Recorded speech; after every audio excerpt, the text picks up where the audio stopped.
할렐루야, 할렐루야. 다시 한번 주님께 큰 영광의 박수 한번 올려드리겠습니다. 우리 좋으신 주님을 찬양합니다. 여기까지 인도하신 주님을 찬양합니다. 아멘.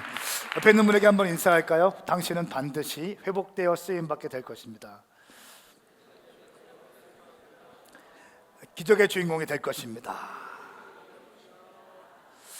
여러분, 예배가 인생을 바꿀 수 있다고 믿는 분 아멘 해보세요. 자, 오늘 이 예배를 통해서 내 삶이 변화될 수 있다, 하나님의 말씀이 내 심령 가운데 새겨질 때 나의 인생도 변화받을 수 있다, 이 믿음이 있는 분 두 손 들고 아멘 해보세요. 할렐루야. 전 여러분들이 이 믿음을 갖고 있다는 전제하에서 말씀을 선포하겠습니다. 오늘은 가족에 대한 메시지를 증거하고 싶어요. 이 설 연휴가 시작되기 때문에 우리 가족과 함께 다시 베델로라는 제목으로 하나님 말씀 선포하겠습니다. 먼저 주의 종이 교회를 비울 때 계속 기도해 주시고 중보해 주신 모든 분들 감사드리고, 또 아주 은혜스럽게 지난 주일에도 예배가 진행된 것을 제가 알고 있습니다. 너무너무 감사하고, 오늘 모처럼 또 주일 강단에 서게 되어서 하나님께 감사를 드립니다. 설 명절이 이제 다가오죠. 많은 가정이 차례상을 또 준비합니다. 또 추도 예배를 드리면서 함께 가족됨을 누립니다. 근데 우리는 이 설 연휴를 이제 시작하면서 질문을 해야 됩니다. 이 명절이 과연 우리 가족에게 무엇을 남길 수 있는가 하는 것입니다.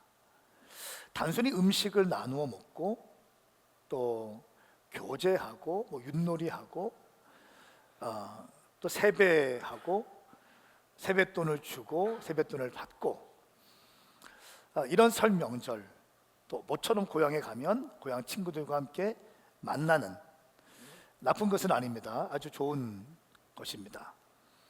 근데 우리는 질문해야 됩니다. 이번 설 명절을 통해서 우리 가족은 하나님의 은혜를 더 사모하는 가족이 되어야 한다는 것. 그러니까 내 심령이 이번 설 연휴를 통해서 느슨해지는 것이 아니라 다시 한번 하나님 앞에 우리의 삶을 투닝할 수 있는 것 말이에요. 오늘 저는 창세기 35장 1절부터 8절까지의 말씀을 증거하기 원합니다. 이 창세기 35장 말씀에는 어떤 내용이냐면, 야곱이 형 에서와 또 아버지를 속이고 팥죽을 먹고 이제 바다나람으로 도망갔습니다.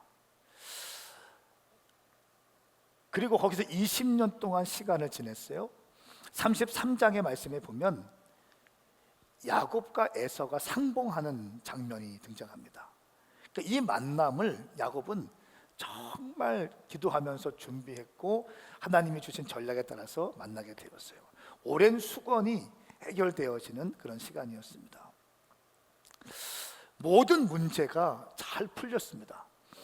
34장에 오면 이제 야곱의 자녀들도 장성하고 또 사업도 잘 되고 모든 것이 행복하게 다 진행될 때 한 가지 가슴 아픈 사건이 터집니다. 야곱의 막내딸이었던 디나가 세겜 땅 추장에게 성폭행을 당해요. 여러분 생각해 보십시오. 야곱의 막내딸이에요. 아주 귀하고 아주 또 아름답다고 나와 있습니다. 이 아름답고 소중한 막내딸이 몹쓸 짓을 당하게 되는 거예요. 야곱이 이 일로 인하여 굉장히 큰 아픔 가운데 있습니다. 그런데 이 일 때문에 야곱의 아들 디나의 오빠들이 시므온과 레위가 세겜 땅에 가서 그 디나를 겁탈했던 사람들 찾아갑니다. 그래서 이렇게 얘기해요. 그 사람들이 내가 무엇을 요구하든지 다 주겠습니다. 이 딸 디나만 나에게 주면 우리는 모든 지참금을 다 주겠습니다. 그러니까 이 시몬과 레위가 우리는 할례 받은 백성이기 때문에 할례 받지 않는 당신들과는 결혼시킬 수 없습니다. 디나를 아내로 맞이하기 위해서는 할례를 해야 됩니다. 모든 세겜 땅의 백성들이 할례를 해야 됩니다. 이렇게 얘기해요. 그리고 이 세겜 땅 사람들은 남자들이 다 할례를 합니다. 그때 시므온과 레위가 세겜 땅에 들어가서 남자들을 다 죽여버립니다. 여러분, 이 일은 디나가 몹쓸 짓을 당하는 것은 굉장히 안 좋은 일이고 슬픈 일이지만 너무 지나친 복수를 하는 거예요. 그것도 할례, 하나님의 백성됨의 표징인 할례를 이용해서 할례 받게 하고, 그 할례 받고 남자들이 고통 가운데 있을 때 들어가서 남자들을 다 죽여버리는 거예요. 그러니까 이 일 때문에 야곱이 큰 근심을 갖습니다. 주변 나라들, 주변 부족들이 야곱을 공격할 것이라는 두려움 가운데 있었습니다. 산전수전 다 겪은 야곱이지만 인생 최고의 위기의 순간이 봉착했습니다. 이런 상황에 있을 때 어쩔 줄 몰라 하고 있을 때, 내 마음대로 모든 것이 진행되지 않고 있을 때, 그때 하나님께서 다시 야곱에게 찾아오시는 장면이 오늘 창세기 35장 1절부터 8절까지 말씀입니다. 우리 이 말씀 한번 같이 읽었으면 좋겠어요. 창세기 35장 1절부터 8절까지의 말씀입니다. 이 말씀은 저와 여러분들을 향한 하나님의 말씀입니다. 함께 읽습니다. 시작. 하나님께서 야곱에게 말씀하셨습니다. 일어나 베델로 올라가서 거기에 머물러라. 그리고 거기에서 네가 내 형 에서로부터 도망칠 때 내게 나타나셨던 하나님께 제단을 쌓아라. 야곱이 자기 집 사람들과 그와 함께 있는 모든 사람들에게 말했습니다. 너희가 지니고 있는 이방 신상들을 없애버리라. 너희 자신을 정결하게 하고 옷을 갈아입으라. 일어나서 베델로 올라가자. 내가 그곳에서 내 고난의 날에 내게 응답하시고 내가 가는 길에서 나와 함께 하셨던 하나님께 제단을 쌓을 것이다. 그들은 자기들이 지니고 있던 모든 이방 신상들과 귀에 걸고 있던 귀걸이를 야곱에게 주었습니다. 야곱이 그것들을 세겜에 있는 상수리 나무 아래 묻었습니다. 그들은 길을 떠났습니다. 하나님께서 주변 성읍 사람들에게 두려운 마음을 주셔서 아무도 그들을 쫓아오지 못하게 하셨습니다. 야곱과 그의 일행 모두가 가나안 땅 루스 곧 베델에 도착했습니다. 거기에서 그는 제단을 쌓았습니다. 그가 자기 형에게서 도망칠 때 거기에서 하나님께서 직접 나타나셨기 때문에 그곳을 엘베델이라 불렀습니다. 리브가의 유모 드보라는 죽어 베델 아래쪽의 상수리 나무 밑에 묻혔습니다. 그래서 그 나무의 이름을 알론 바굿이라 부르게 됐습니다. 아멘. 오늘 말씀에 보면 위기에 처해 있던 야곱을 하나님께서 어떻게 도우시는지를 보고 있습니다. 하나님은 인생에서 가장 어려운 순간을 지나고 있는 야곱에게 1절 말씀에 이렇게 말씀하세요. 일어나 베델로 올라가서 거기에 머물러라 라고 말씀합니다. 오늘 말씀에 보면 세 개의 동사가 등장합니다. 일어나라, 그리고 베델로 올라가라, 그리고 거기에 머무르라 라고 말씀합니다. 세 가지의 동사가 굉장히 중요합니다. 일어나라, 일어나라. 이 말은 쿰이라는 말이에요. 쿰. 정체된 자리에서 벗어나라. 정체되어 있고 무기력한 자리에서, 두려움의 자리에서 일어나라 말씀하는 거예요. 여러분, 지난주에 일용할 양식 하신 분들은 아모스 9장 말씀을 보셨을 거예요. 이런 말씀이 있습니다. 내가 무너진 다윗의 초막을 일으키고 할 때 쿰이 등장합니다. 무너진 다윗의 초막을 일으킨다, 회복시킨다. 이건 무슨 말입니까? 종교적 예배에서 멈춰있지 말고 다윗의 심령으로 하나님께 예배했던 그 영적인 상태로 일어나라는 거예요. 회당장 야이로의 딸을 살릴 때 달리타쿰이라고 외칩니다. 소녀야 일어나라 같은 단어로 쓰이고 있습니다. 형식적인 예배, 종교적인 예배로 멈춰 있는 것이 아니라 일어나야 한다는 거예요. 너가 지금 두려움 가운데 있다 할지라도 일어나라고 말씀합니다. 저는 오늘 이 자리에 두려움 가운데 있는 여러분 가운데 일어남의 축복이 있기를 예수님의 이름으로 선포합니다. 두 번째는 올라가라, 베델로 올라가라, 얄라하라 말씀하고 있습니다. 단순한 지리적 이동이 아니라 영적 차원의 상승을 의미하는 겁니다. 번제, 올려드리다 할 때 이 번제도 얄라에서 왔습니다.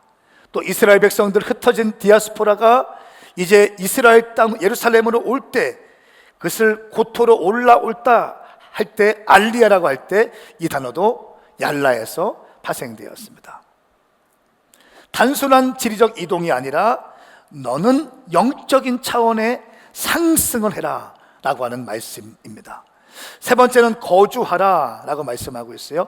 야샤브하라, 잠깐 머물러 있는 것이 아니라 정착하여 살라는 명령입니다. 한번 뜨거운 예배로 끝나는 것이 아니라 너의 삶이 중보적 예배의 삶이 되어야 한다. 특세 한 번의 은혜로 끝나는 것이 아니라 너의 삶이 중보적 예배, 기도의 삶이 되어야 한다라고 말씀하고 있습니다. 여러분, 뜨겁게 불 받은 다음에 사고 치는 사람 많이 있습니다. 왜 그래요? 성숙하지 않기 때문에 그렇습니다. 성숙은 머물러 있을 때 성숙함이 옵니다. 할렐루야. 머물러 있는 거예요. 스파크가 일어나서 불이 붙고 거기에 열정이 들어가고 기름 부으심이 임하고 놀라운 믿음이 부어지는 건 맞습니다. 그런데 성숙하게 되기 위해서는 머물러 있어야 되는 거예요. 오늘 하나님 지쳐있는, 두려워하고 있는 인생 최고의 위기 가운데 있는 야곱에게 일어나 올라가서 머물러 있으라. 어디에? 베델에 머물러 있으라 라고 말씀하십니다. 여러분, 사실 오늘 이 말씀을 우리가 묵상할 때 중요한 포인트는 뭐냐면 두려움 가운데 있는 야곱이 먼저 하나님을 찾은 게 아니라는 거예요. 야곱이 하나님께 외친 것이 아니라는 거예요. 두려워 떨고 있는, 절망 가운데 있는 야곱에게 하나님이 찾아오신 것입니다. 하나님이 먼저 오신 거예요.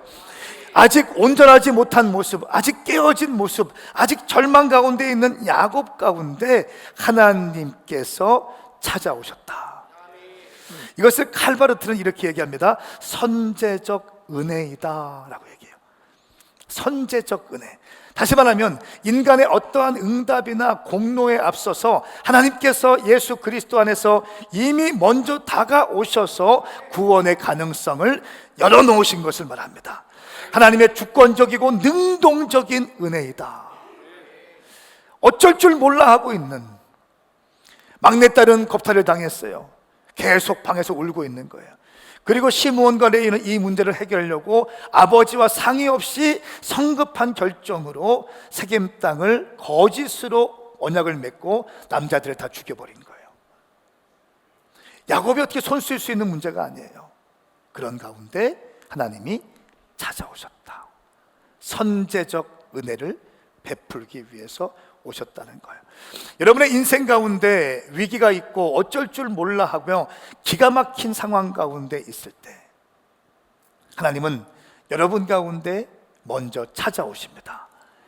그리고 선제적 은혜를 베푸십니다. 그리고 이렇게 말씀하십니다. 일어나서 베델로 올라가서 거기에 머물러 있어라. 베델로 올라가 있어라. 여러분, 왜 베델입니까? 베델은 언약의 기억이 있는 곳이에요. 창세기 28장 말씀에 야곱이 형을 피해서, 아버지를 피해서 속여서 장자의 축복을 받고 팥죽을 먹고 도망가게 됩니다. 밧단 아람으로 가는데 그 길거리에서 돌 베개를 베고 길거리에서 그냥 누워 있었어요. 먹을 것도 없었습니다. 일주일 뒤에 자신의 모습이 어떠할지도 몰랐어요.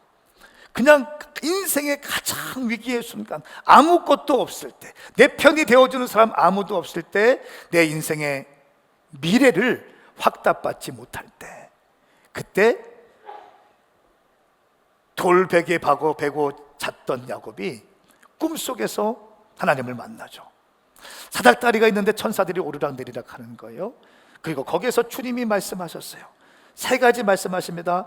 땅의 약속을 말씀하셨고, 자손의 번성을 말씀하셨고, 그리고 내가 너와 함께 할 것이라고 말씀하셨습니다. 창세기 28장 14절과 15절 말씀 같이 한번 읽어볼까요? 시작. 네 자손이 땅의 틀과 같이 돼서 동서남북으로 퍼지게 될 것이다. 너와 내 자손을 통해 이 땅의 모든 족속들이 복을 받게 될 것이다. 내가 너와 함께 있을 것이며 네가 어디로 가든지 너를 지켜주겠다. 그리고 너를 이 땅으로 다시 데리고 오겠다. 내가 네게 약속한 것을 다 이룰 때까지 너를 떠나지 않겠다. 아멘. 여러분, 두려움 가운데 있는 야곱에게 이런 말씀을 하셨다는 거예요. 네가 어디를 가든지 너와 함께 할 거고, 내가 너를 지켜줄 거고, 너를 이 땅으로 다시 데리고 오겠고, 네가 약속한 것을 다 이룰 때까지 떠나지 않을 것이다. 여러분 한번 생각해 보세요. 이때 야곱이 얼마나 행복했을까요? 얼마나 가슴 뜨거웠을까요? 여러분, 근데 이 약속은요, 하나님의 약속은 야곱이 형 에서와 아버지를 속이고 밧단 아람에 20년 동안 사기꾼처럼 있을 때에도 이 하나님의 약속은 변형된 적이 없습니다. 세계 문제로 가정의 사건이 되고 문제가 되었고 야곱의 인생에 큰 위기가 있을 때에도 하나님은 변함없이 이 약속의 말씀을 지켜내셨습니다. 하나님의 신실하심이 인간의 어떠함에 좌지우지되지 않는다. 할렐루야. 이것을 바라보는 것이 믿음이에요. 하나님의 신실하심이 당신의 어떠함에 좌지우지되지 않는다. 할렐루야. 하나님의 신실하심이 나의 어떠함에 좌지우지되지 않는다. 이것을 믿는 게 믿음인 줄 믿습니다. 이때 야곱이 세 가지 소원합니다. 여호와께서 나의 하나님이 되실 것이고 이 돌에 하나님의 집을 세울 것이며 나는 내 소입의 10의 1조를 주님께 올려드리겠습니다. 이런 세 가지 소원을 해요. 하나님은 세 가지 약속을 하시고 야곱은 그 약속을 받고 세 가지 소원을 합니다. 20절 말씀, 야곱이 서원하며 말합니다. 하나님께서 만약 저와 함께 계셔서 제가 가는 이 여정에 저를 지키시고 제게 먹을 것과 입을 것을 주시며, 지금은 입을 것과 먹을 것이 없는 아무것도 없는 빈털터리란 말입니다. 내가 내 아버지 집으로 무사히 돌아가게 해주신다면 여호와께서 내 하나님이 되실 것이며 제가 기둥으로 세운 이 돌이 하나님의 집이 될 것이고, 그리고 하나님께서 제게 주신 모든 것의 10의 1조를 하나님께 드리겠습니다. 이것이 하나님께 야곱이 서원했던 거예요. 여러분 보세요. 인생의 위기의 순간 20년 전에 야곱이 하나님 앞에 아무것도 없이, 먹을 것도 없고 옷도 없고 도망자가 되어서 도망가는 그 길목에서 꿈속에서 만난 주님 앞에 올려드린 믿음의 서원의 기도였어요. 20년이 지났습니다.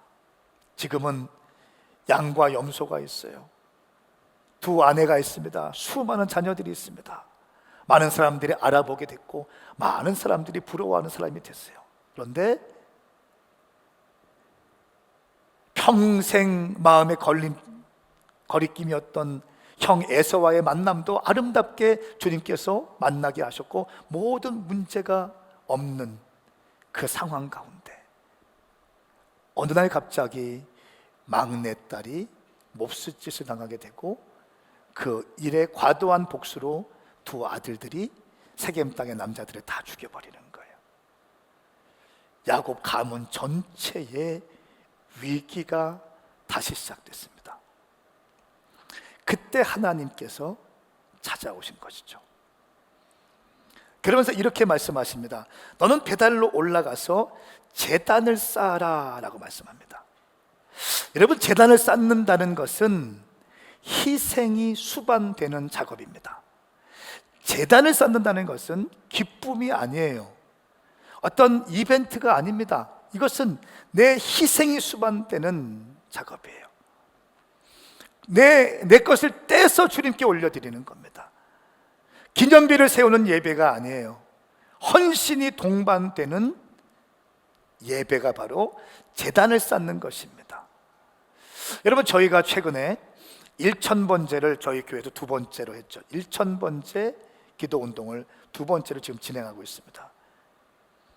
하루에 한 장씩 정해진 말씀을 우리가 꼭 묵상하고 말씀을 붙들고 기도하겠습니다. 그리고 정해진 시간만큼 하나님께 어디를 가든지 기도하며 어디를 가든지 말씀을 붙들겠습니다. 세 번째, 하나님께 약속한 금액을 내가 믿음으로 바치면서 내 물질의 주인은 하나님인 것을 이 만문 시대, 황금 시대, 마지막 때 돈을 사랑하고 쾌락을 사랑하고 자기를 사랑하는 이 시대의 흐름 가운데 반대하면서 하루에 예물을 주님께 올려드리면서 1000번째, 1000일 동안 믿음의 재단을 쌓겠습니다.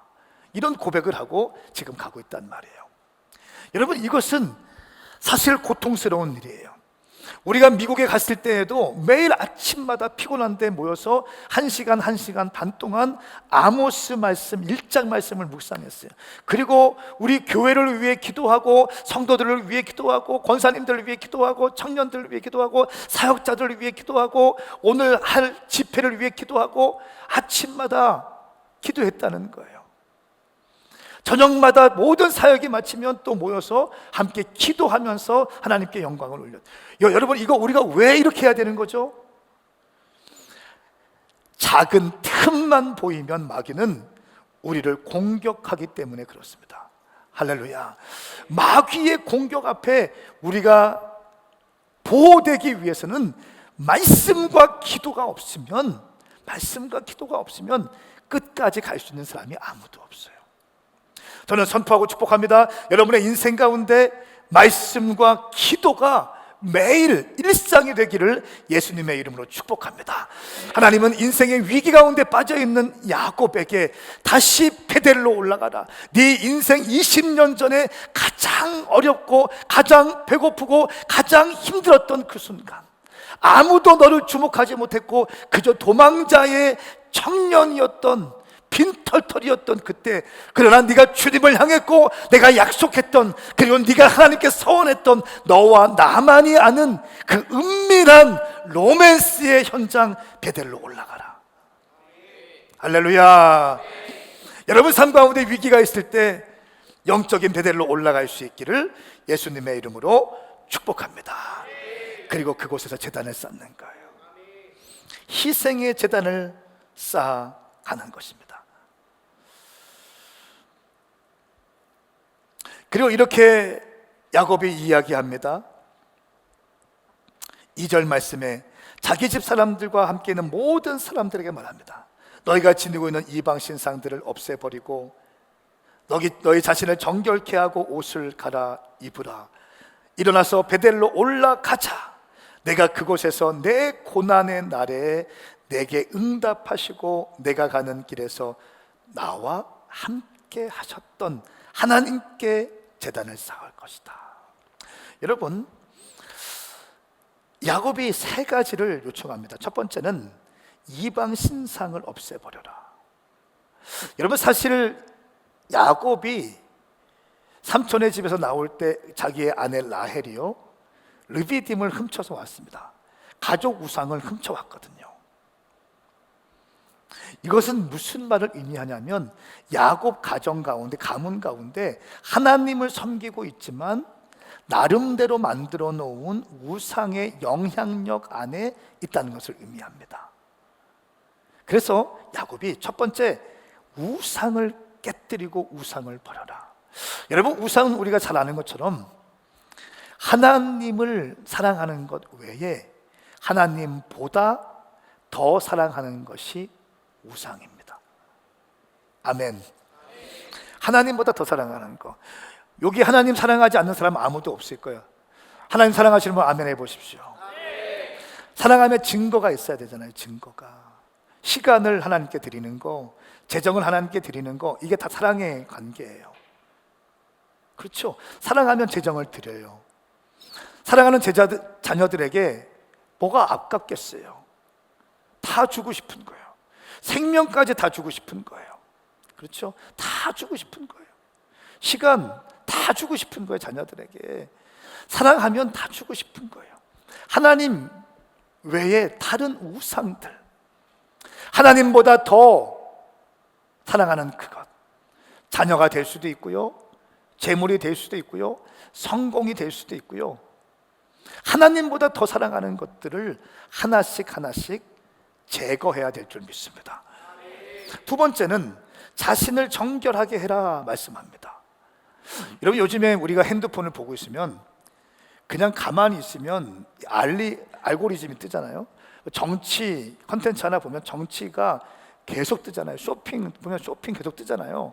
한번 이메일 잘못 클릭하면 이상한 게 나올 때도 있잖아요. 가만히 있으면 우리가 거룩해지는 시대가 아니에요. 가만히 있으면 우리의 삶이 그냥 숨만 쉬어도 더럽혀지는 시대에 살고 있어요. 숨만 쉬면 더럽혀지는 시대. 이런 시대에서 자신을 정결하게 해라. 세 번째는 옷을 갈아입으라 말씀하고 있습니다. 이 옷이라는 것은 성경적인 의미로 보면 정체성을 의미합니다. 정체성. 너의 정체성을 분명히 하라. 크리스찬의 정체성을 확고히 하라 말씀하고 있는 것입니다. 이렇게 야곱은 자기 가족들에게 이렇게 선포합니다. 그러면서 하는 말 보십시오. 3절 말씀. 내가 그곳에서 베델로 올라가자. 내가 그곳에서 내 고난의 날에 내게 응답하시고 내가 가는 길에서 나와 함께 하셨던 하나님께 재단을 쌓을 것이다. 사랑하는 여러분, 야곱의 인생의 위기라고 하면 창세기 28장의 이 베델의 사건 있기 전에 도망자가 되었을 때가 그럴 것이고요, 35장의 지금 오늘 본문 말씀의 상황이 야곱의 인생의 가장 큰 위기가 될 거예요. 그 위기 때마다 야곱은 하나님께서 내게 말씀하시고 내 고난의 시간에 말씀하신 그때를 기억하며 돌아갈 것을 선포하고 있습니다.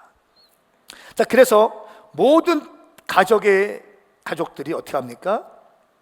4절 말씀에 이방 신상들과 귀에 걸고 있던 귀걸이들을 야곱에게 주었습니다.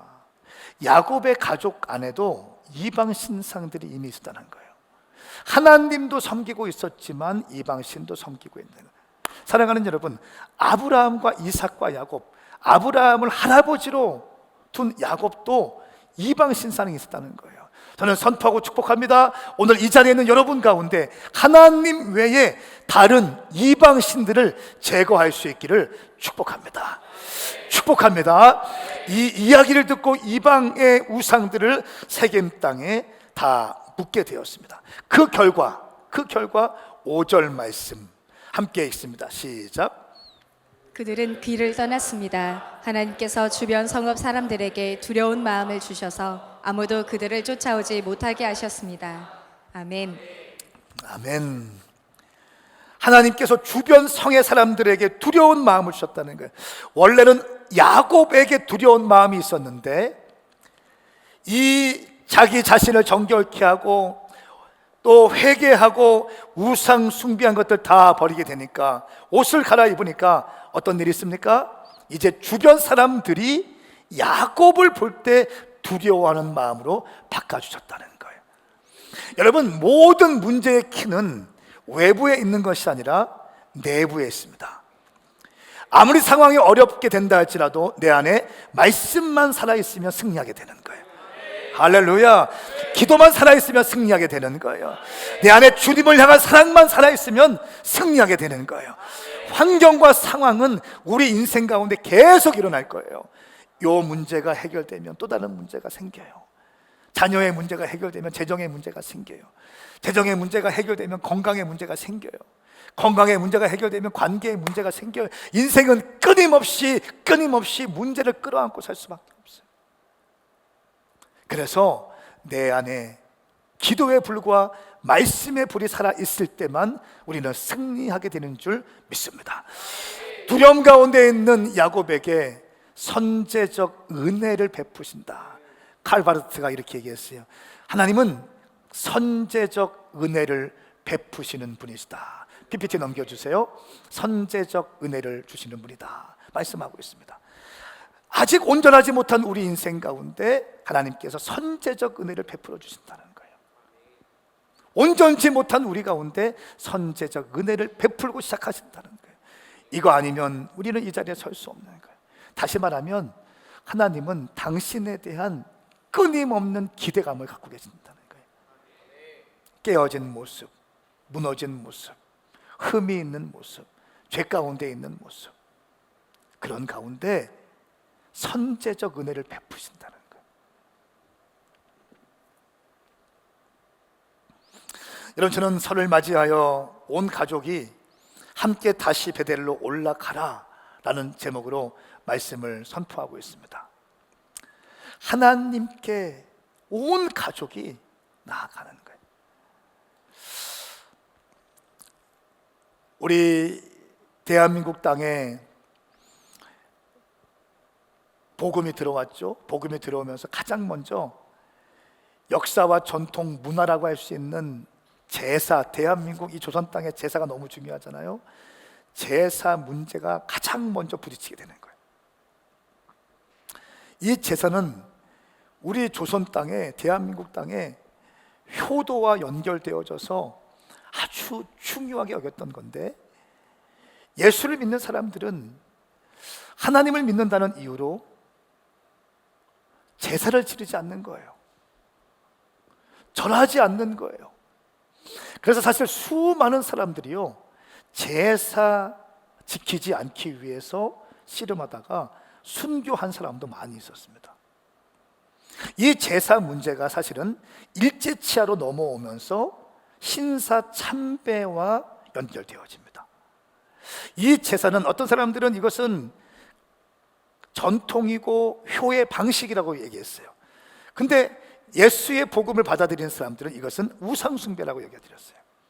그리고 일제치하가 되니까 또 신사 참배, 일제의 천황을 섬기면서 일제를 위해서 순교한 모든 사람들의 있는 그 영혼이 깃들다고 하는 그 사원에 가서 절하고 신사 참배하는 그것이 국가 의례가 아니라, 일본 사람들은 이것이 국가 의례라고 했지만 예수의 복음을 받아들이는 사람들은 이것은 우상 숭배라고 받아들였어요. 그리고 이 씨름은 지금까지 내려와서 있습니다. 사랑하는 여러분, 저는 여러분들이 이 설 연휴, 설을 맞이해서 여러분의 옷을 정확하게 입기를 축복합니다. 옷을 갈아입기를 축복합니다. 양다리 걸치지 마십시오. 우리는 예수의 피로 구원받은 하나님의 자녀인 줄 믿습니다. 이 제사의 문제는 십계명과 정면으로 위배되는 거예요. 나 외에 다른 신을 섬기지 말라, 우상에게 절하지 말라. 할렐루야. 여러분, 이것은 효도하지 말라는 얘기가 아닙니다. 효도는 살아계신 부모님께 잘하는 거예요. 여러분의 지금 살아계신 부모님께 효를 다하시고 선물도 준비해서 가시고 용돈도 준비해서 드리세요. 우리 교회에서 부모님에게 잘해라 이런 말 너무 많이 합니다. 부모님의 권위와 질서를 인정해 드려라. 자녀들은 부모의 축복을 받아야 된다. 부모의 권위 질서 안에 거하라. 이것을 강조하는 교회입니다. 여러분, 그러나 죽은 사람들에게 절을 하는 것은 명백한 우상숭배인 줄 믿습니다. 살아계신 부모님께, 어르신께 잘하시고, 아멘입니까? 여러분의 크리스찬의 정체성을 가지고 설 연휴를 잘 보낼 수 있기를 예수님의 이름으로 축복합니다. 야곱의 인생의 위기 가운데 있을 때 주님이 이렇게 야곱이 이렇게 말하잖아요. 내 인생 가운데 고난의 날에 내게 응답하시고 내가 가는 길에 나와 함께 하셨던 하나님께 제단을 쌓을 것이다. 이 찬양이 떠올랐어요. 너 근심 걱정 말아라, 주 너를 지키리. 너무 크게 띄워가지고, 주 날개 밑에 거하라, 주 너를 지키리. 주 너를 지키리. 아무 때나 어디서나 주 너를 지키리. 늘 주시리. 주 날개 밑에 거하라. 주 너를 지키리. 사랑하는 여러분, 이 찬양이 우리 모두에게 고백이 되길 축복합니다. 여러분 인생의 가장 어려웠던 순간, 그 순간에 베델에서 역사하신 주님, 그 주님께 돌아가는 거예요. 이제 설 연휴가 됩니다. 설 연휴가 되어서도 우리 주님 앞에 계속 나갑시다. 설 연휴에 흐트러지지 맙시다. 믿지 않는 가족들에게 복음을 증거하세요. 믿는 분들에게 간증하세요. 믿지 않는 분들에게 여러분의 간증을 하세요. 하나님이 어떻게 여러분의 삶을 인도하셨는지를 간증하시기를 축복합니다. 할렐루야. 함께 좀 일어나십시다.